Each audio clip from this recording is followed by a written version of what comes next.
అది పక్కన పెడితే అసలు మీ దృష్టిలో డెవలప్మెంట్ అంటే ఏంటి? ఈ రోజు point to point, numbers two numbers discuss చేద్దాం. బేసిక్ గా జగన్ గారు ఎంత వర్స్ట్ గా పాలించినప్పటికీ అంటే మన లెవెల్ పెరిగిందా తగ్గిందా? వాళ్ళు ఒక స్కూల్ కట్టారా, 10 స్కూళ్లు కట్టారా, 100 స్కూళ్లు కట్టారా నాకు తెలియదు. ఒక్కో క్లాస్ రూమ్ కి 3 లక్షల రూపాయలు ఖర్చు పెట్టారంటారు ఆ స్కూల్ స్టూడెంట్స్. మనకు సిబిఎస్ఈ ఎలా అమలు చేయాలో తెలియనప్పుడు ఐబీ అని, టోఫెల్ అని ఏం అర్థం అవుతుంది? నంబర్స్ కనపడవు, డెవలప్మెంట్ కనపడదు. ఈ సోదంతా ఎందుకు చెప్తున్నానంటే గవర్నమెంట్ ఏజెన్సీ ఇచ్చిన రిపోర్ట్ ను అర్థం చేసుకోవడానికి ఈ ఇన్ఫర్మేషన్ ఖచ్చితంగా కావాలి. 2023 సంవత్సరానికి సంబంధించిన ఒక ఫిజికల్ హెల్త్ ఇండెక్స్ రిలీజ్ చేసింది. కొంచెం అలా కిందకు వద్దాం. మన స్టేట్ దాకా వస్తే క్వాలిటీ ఆఫ్ ఎక్స్పెండిచర్ ఎంత?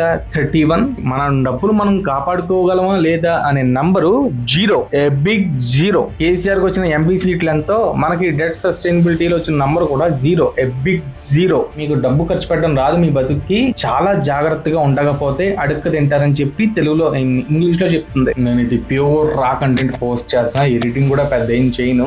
Andhra Pradesh state finances, let's compare that with India. ఈ రోజు యూనియన్ గవర్నమెంట్ కి సంబంధించిన ఒక ఏజెన్సీ ఇండియాలో వేరియస్ స్టేట్స్ ఎలా ఉన్నాయి, వాటి వర్కింగ్ పర్ఫార్మెన్స్ ఎలా ఉన్నాయి, వాటి రెవెన్యూస్ ఎలా ఉన్నాయి, వాళ్ళ హెల్త్ ఎలా ఉందనేది state wise proper document release చేసింది. ఈ రోజు దాన్ని స్టడీ చేద్దాం. అది పక్కన పెడితే అసలు మీ దృష్టిలో డెవలప్మెంట్ అంటే ఏంటి? స్టేట్ పరిపాలన అంటే ఏంటి? అసలు స్టేట్ ని మీరు ఎలా క్యాలిక్యులేట్ చేస్తారు? స్టేట్ లో పరిపాలన అంటే మీకు గుర్తొచ్చేది ఏంటి? సూపర్ 6, అమ్మఒడి, రైతు భరోసా, జగనన్న మగవాడు, మగతనం, సింగిల్ సింహం, పవర్ స్టార్ పవన్ కళ్యాణ్, చంద్రన్న, జై చంద్రన్న, ఇవేనా మీకు గుర్తొచ్చేది? ఈ రోజు point to point, numbers two numbers discuss చేద్దాం. ఇదంతా కాదు. స్టేట్ డెవలప్మెంట్ అంటే మీ దృష్టిలో మీరు ఏమనుకుంటా ఉంటారు? మీరు ఏదైనా అనుకోవచ్చు. నా వరకు అయితే స్టేట్ యొక్క health, revenue, education, crime rate మరియు గవర్నమెంట్ బిహేవియర్ అంటే గవర్నమెంట్ లో పరిపాలించే వాళ్ళు ప్రజలతో కానీ ప్రతిపక్షాలతో ఉండే బిహేవియర్. మావాడు అధికారంలో లేకపోతే ముఖ్యమంత్రిని కూడా ఓసిడీకే. ఈ 5 పాయింట్స్ మనం తర్వాత డిస్కస్ చేద్దాం. కానీ ఈ రిపోర్ట్ లోకి వెళ్లే ముందు కొంత ప్రైమరీ ఇన్ఫర్మేషన్ ఇవ్వాలి. అదేంటి అని చూస్తే ఎడ్యుకేషన్. బేసిక్ గా జగన్ గారు ఎంత వర్స్ట్ గా పాలించినప్పటికీ ఎడ్యుకేషన్ గురించి చాలా ఆలోచించారు, పిల్లల గురించి చాలా ఆలోచించారు. ఎడ్యుకేషన్ ని ఎక్కడో తీసుకెళ్లారు అనేది ఉన్న అపోహ. మీ దృష్టిలో అకాడమిక్ బిహేవియర్, అకాడమిక్ పర్ఫార్మెన్స్ అంటే ఎలా చూస్తారు? మీరు ఎవరిని అడగాలంటే ఓకే ఎలా చదువుతున్నావు, బాగా చదువుతున్నా, ఎంత మార్కులు వచ్చాయి, ఇంత మార్కులు వచ్చాయి అంటే ఫస్ట్ మనకు కావాల్సింది పాస్ పర్సెంటేజ్. ఆ తర్వాత నువ్వు ఏ కరికులం అంటారు, స్టేటా, సెంట్రలా? So 10th class pass percentage చూస్తే 2012 లో 83% ఉంది, 2013 లో 92, 14 లో 90, 15 లో 88, 16 లో 94, 17 లో 91, 18 లో 94, 19 లో 94, 19 లో 94.88% అంటే 95%. 19 లో 10th రిజల్ట్స్ అయిన తర్వాత ఎలక్షన్ రిజల్ట్స్ వచ్చాయి. 2020 అంటే మన జననేత సీఎం అయిన తర్వాత వచ్చిన ఫస్ట్ ఇయర్ 100%, 2021 100%. కాకపోతే ఎగ్జామ్స్ జరగలేదు, అది వేరే విషయం, కోవిడ్ ఉండటం వల్ల. 2022 లో 67%, 23 లో 81%, 2022 లో ఎగ్జామ్స్ జరిగాయి, పాస్ పర్సెంటేజ్ వచ్చేసి 67%. అలా పెరుగుకుంటూ వెళ్ళి 2024 లో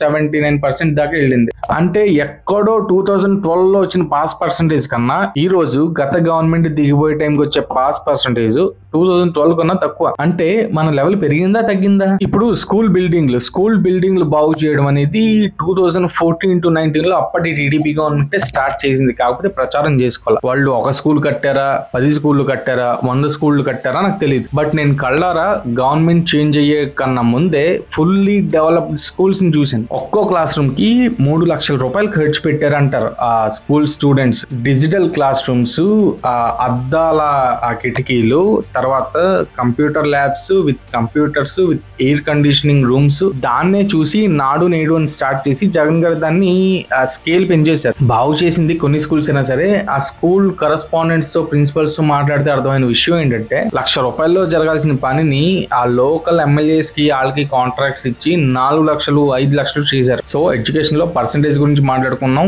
స్కూల్ బిల్డింగ్ల గురించి మాట్లాడుకున్నాం. ఇప్పుడు మాట్లాడుకోవాల్సిన అంశం ఏంటి? సిబిఎస్ఈ కరికులం అంటే జగన్ గారి తెచ్చారు, కానీ ఇంగ్లీష్ మీడియం ఎప్పటి నుంచో ఉంది. ఈయన కొత్తగా ఇంగ్లీష్ మీడియం తీసుకొచ్చింది అయితే లేదు. ఈ రోజు 6th క్లాస్ చదివే కుర్రోళ్ళకి రేపు మీరు 8th క్లాస్ లోకి వచ్చిన తర్వాత సిబిఎస్ఈ అని చెప్తే వాళ్ళు దానికి ప్రిపేర్ అయ్యి ఉండి చదువుకుంటారు. కాకపోతే ఇప్పటిదాకా స్టేట్ సిలబస్ చదివి ఎగ్జామ్ ఇంకో 4 నెలలు ఉన్నప్పుడు మీకు సిబిఎస్ఈ అంటే వాళ్ళకి ఏం అర్థం అవుతుంది? ప్రెసెంట్ గవర్నమెంట్ అందుకని క్యాన్సిల్ చేసి 1 year పోస్ట్ పోన్ చేసింది, నెక్స్ట్ బ్యాచ్ నుంచి సిబిఎస్ఈ అని చెప్పి. రెవెన్యూ సిస్టమ్ చెడగొట్టినా పర్లేదు కానీ ఎడ్యుకేషన్ సిస్టమ్ చెడగొట్టకూడదు. మనకు సిబిఎస్ఈ ఎలా అమలు చేయాలో తెలియనప్పుడు ఐపీ అని టోఫెల్ అని ఏం అర్థం అవుతుంది? కిరణ్ కుమార్ రెడ్డి గారు సీఎం గా దిగిపోయే టైంకి 10th pass percentage 89%, CBN CM గా దిగిపోయే టైంకి 94.88 అంటే 95%. మీరు ఏదైనా చేస్తే 95 ని 100 చేసి చూపించాలి కానీ ఇవేమి చేయకుండా 95 ని 60కి తీసుకొచ్చేసి ఇప్పుడు నేను ఎడ్యుకేషన్ బాగు చేస్తా పైనుంచి దిగొచ్చా అంటే నంబర్స్ కనపడవు, డెవలప్మెంట్ కనపడదు. అంటే చేశారు 95 ని 100 చేశారు, కాకపోతే ఎగ్జామ్స్ పెట్టకుండా చేశారు. అలా ఉంటుంది మనం చేసిన డెవలప్మెంట్. మావాడు అధికారంలో లేకపోతే ముఖ్యమంత్రిని కూడా ఓసిడీకే. అంతెందుకు 14-19 లో పిల్లలకి స్కూల్ సైకిల్స్ ఇచ్చారు. అవి నెక్స్ట్ అకాడమిక్ ఇయర్ కి కొని పెట్టారు. గవర్నమెంట్ మారిపోవడం వల్ల మిగిలిన సైకిల్స్ కూడా అప్పటి గవర్నమెంట్ కి పేరు వచ్చేస్తుందని చెప్పి ఆ కొన్న సైకిల్స్ అలా వదిలేసి తుప్పు పట్టేలా చేశారు. కానీ ఆ సైకిల్స్ కూడా పంచల. తర్వాత స్కూల్ ఎడ్యుకేషన్ లో మాట్లాడుకోవాల్సింది టీచర్స్ రిక్రూట్మెంట్ గురించి. గత 5 ఏళ్లలో ఒక్క టీచర్ నైనా అది తీసుకున్నారా, జాబ్ లోకి తీసుకున్నారా? మరి ఏ విధంగా స్కూల్ ని బాగు చేశారు అంటే బాత్రూమ్ ఫోటోలు తీస్తే వైన్ షాపుల దగ్గర నిలబెడితే, లేకపోతే సీఎం వస్తున్నారని చెప్పి పిల్లల్ని మహిళల్ని తరలిస్తే అది స్కూల్ టీచర్స్ చేసే పని. ఈ సోదంతా ఎందుకు చెప్తున్నానంటే గవర్నమెంట్ ఏజెన్సీ ఇచ్చిన రిపోర్ట్ ని అర్థం చేసుకోవడానికి ఈ ఇన్ఫర్మేషన్ ఖచ్చితంగా కావాలి. ఇంకోటి హెల్త్ ఒకటి ఉంది, దాని తర్వాత రిపోర్ట్ లోకి వెళ్ళిపోతాం. ఇప్పుడు హ్యూమన్ రిసోర్స్ డెవలప్మెంట్ మినిస్టర్ గా అండ్ ఎడ్యుకేషన్ మినిస్టర్ గా నారా లోకేష్ ఆ పోర్ట్ఫోలియోస్ తీసుకున్నారు కాబట్టి 14-19 లో ఎన్ని స్కూల్స్ డెవలప్ చేశారు, స్కూల్స్ మీద మీరు పెట్టిన ఖర్చు ఏంటి, వచ్చిన అవుట్కమ్ ఏంటి? ఎందుకంటే నేను ఎడ్యుకేషనల్ ఇన్స్టిట్యూషన్స్ అంటే స్కూల్స్ కి పర్సనల్ గా వెళ్ళి చూసినప్పుడు ఒక 20 మంది 30 మంది ఉండే క్లాస్ లో 8 మందికి 10 మందికి 8 పాయింట్స్ దాటి 9 పాయింట్స్ దాటి వచ్చేవి. ఆ రేంజ్ లో అవుట్కమ్స్ ఉండేవి, రిజల్ట్స్ ఉండేవి. సో దీని మీద ఒక వైట్ పేపర్ కానీ ఒక ఇన్ఫర్మేషన్ కానీ రిలీజ్ చేయవలసిందిగా రిక్వెస్ట్ చేస్తున్నాను గవర్నమెంట్ కి. ఎందుకంటే ఇది అవసరం ఉంది. ఇప్పుడు హెల్త్ విషయంలో వస్తే 14-19 టైంలో మహాప్రస్థానం అని ఉండేది. అంటే ఎవరైనా చనిపోతే వాళ్ళకి ఫ్రీగా అంతిమ సంస్కరణలు చేసి ఆ డబ్బులు కూడా ఇచ్చేవాళ్ళు. 15 మట్టి ఖర్చులని 15,000 ఎంత ఇచ్చేవాళ్ళు. అది కాకుండా చంద్రన్న ఇన్సూరెన్స్ ఉండేది, చంద్రన్న బీమా అని. తర్వాత బైక్ అంబులెన్స్లు కూడా స్టార్ట్ అయ్యాయి. అంటే స్టార్ట్ అవ్వలేదు బట్ కొని పెట్టారు.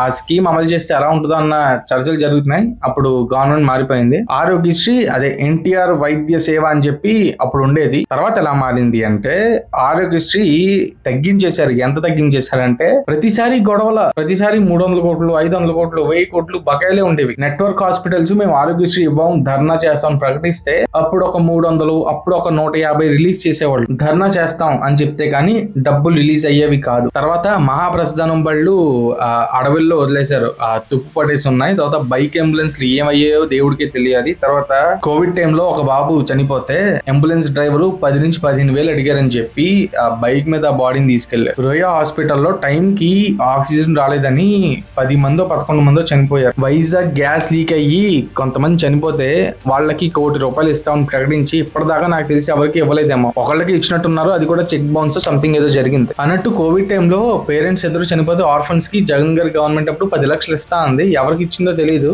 కుదిరితే ఇప్పుడు హెల్త్ మినిస్టర్ సత్యకుమార్ గారికి లేకపోతే స్టేట్ గవర్నమెంట్ కి రిక్వెస్ట్ ఏంటంటే ఈ 10 లక్షలు ఏమయ్యాయి, ఇచ్చారా ఇవ్వలేదా, ఇచ్చినట్టు రాసుకున్నారా ఇవ్వకుండా, దీని మీద కూడా ఒక వైట్ పేపర్ ఇన్ఫర్మేషన్ లేదా ఒక ప్రశ్న రిలీజ్ చేయాల్సిన అవసరం ఉంది. ఇంకా మన అంబులెన్స్లతో ర్యాలీ చేసుకున్నారు. బట్ ఆ అంబులెన్స్ కాంట్రాక్ట్ అన్ని ఒకే కంపెనీకి అండగట్టారు. ట్విస్ట్ ఏంటంటే ఇప్పుడు దాని మీద కూడా ఒక కేసు ఉంది. రుయా హాస్పిటల్ కి టైం కి అంబులెన్స్ రాలేదు కానీ ఆ స్టేట్ ఎలక్షన్ ఆఫీసర్ ని తమిళనాడుగా జస్టిస్ గా చేసిన వ్యక్తిని రాత్రికి రాత్రి అంబులెన్స్ లో తీసుకొచ్చి వాళ్ళకి కావాల్సిన పని చేయించుకున్నారు. కాకపోతే ఆ ఎలక్షన్స్ క్యాన్సిల్ అయ్యి అతను పదవి కోల్పోవాల్సి వచ్చింది, అది వేరే విషయం. కానీ మనం టైం కి ఒక స్టేట్ ఎలక్షన్ కమిషన్ గా ఒక వ్యక్తిని తీసుకొస్తాం కానీ ఆక్సిజన్ తెచ్చే పరిస్థితిలో మన స్టేట్ గవర్నమెంట్ లేదు. ఇప్పుడు మన పెయిడ్ కాస్టర్స్ పెయిడ్ మీడియా ఏం చేస్తారంటే ఈ నేను మాట్లాడే మాటలన్నీ కూడా కూటమి గవర్నమెంట్ కి అన్నట్టు కట్ చేసి పెడతారు. ఎంజాయ్. ఇప్పుడు మనం ఇండియన్ గవర్నమెంట్ కి సంబంధించిన ఒక ఏజెన్సీ రిలీజ్ చేసిన రిపోర్ట్ విషయానికి వద్దాం. అది మరేదో కాదు, నీతి ఆయోగ్,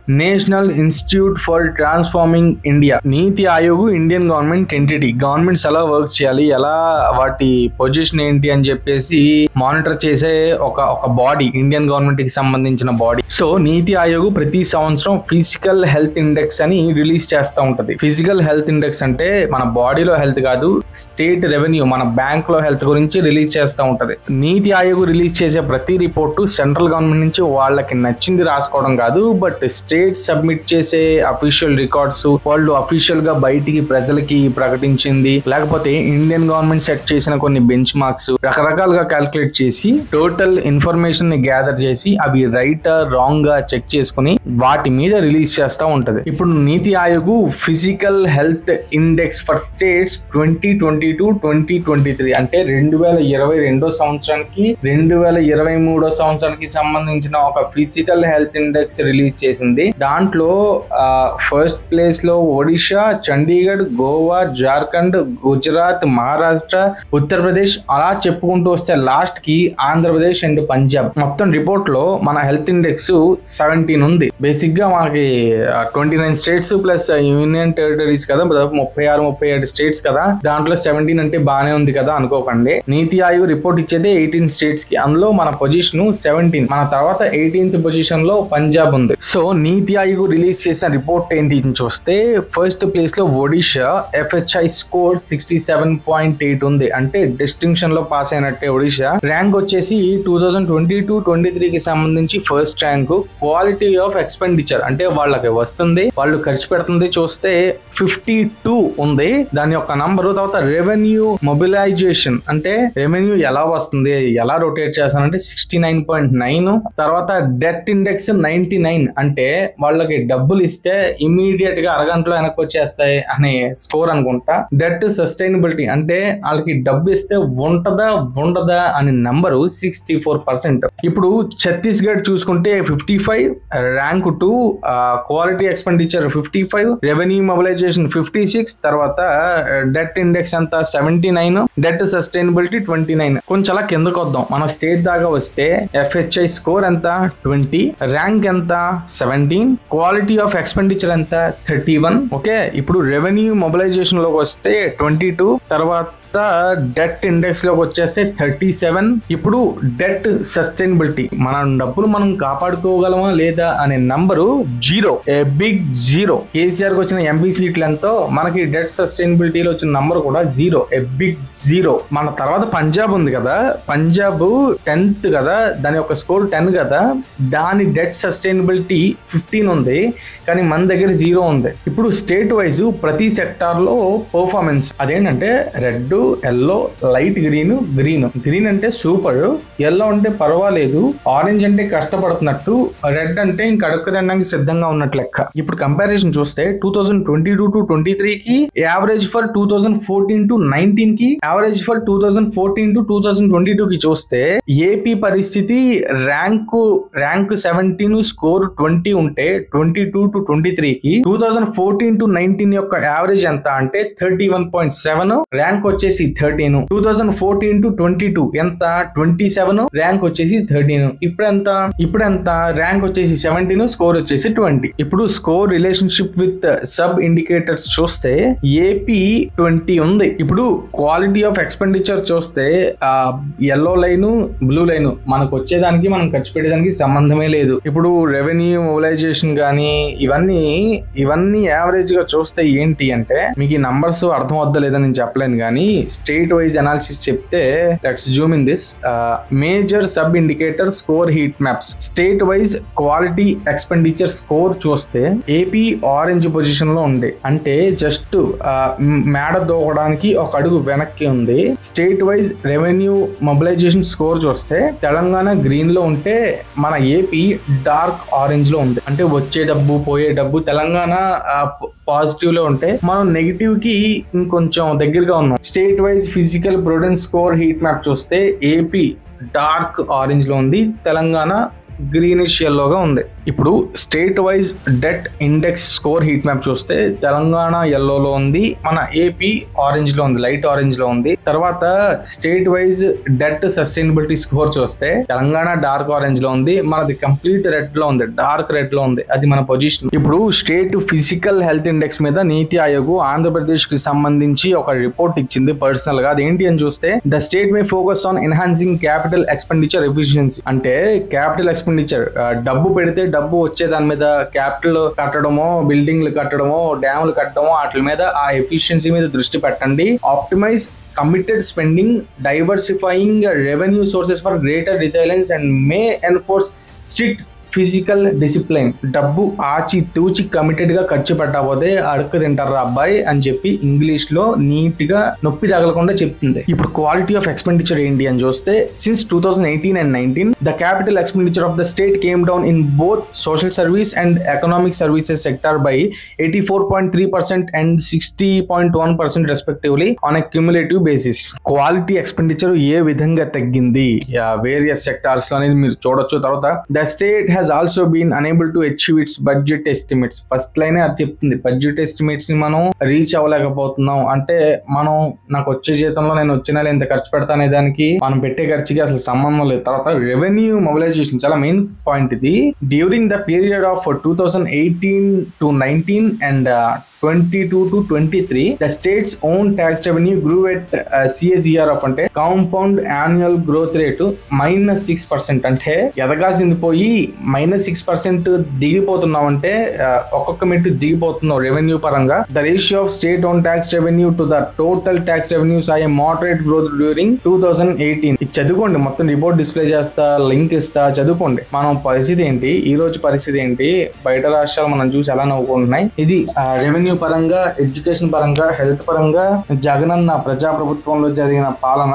బేసిక్ గా ఇంకా డైరెక్ట్ గానే మాట్లాడుతున్నా. మీకు అర్థం కాని రిపోర్ట్ ఏంటంటే ఇప్పుడు స్టేట్ మే ఫోకస్ ఆన్ అని చెప్పించింది కదా. అంటే ఇప్పుడు నీతి ఆయోగ్ ప్రెసెంట్ గవర్నమెంట్ కి చెప్పట్లా, నీతి ఆయోగ్ 24 అంటే జగన్ గారి రిజిమ్ లోనే మీరు చాలా దిక్కుమాలిన పరిస్థితుల్లో ఉన్నారు, చూసి డబ్బులు ఖర్చు పెట్టుకోండి, క్యాపిటల్ ఎక్స్పెండిచర్ మీద దృష్టి పెట్టండి అని చెప్పి చెబుతుంది. దాని అర్థం ప్రెసెంట్ గవర్నమెంట్ కూడా దృష్టి పెట్టి ఖర్చు పెట్టండి అని అర్థం. ఇంకేంటి మరి, మనం కర్ణాటక, మహారాష్ట్ర, తెలంగాణతో పోటీ పడేవాళ్ళం, ఇప్పుడు బీహార్, పంజాబ్, వెస్ట్ బెంగాల్ ఆ స్టేట్స్ తో పోటీ పడుతుంది. నేను ఇది ప్యూర్ రా కంటెంట్ పోస్ట్ చేస్తున్నా, ఎడిటింగ్ కూడా పెద్ద ఏం చేయను.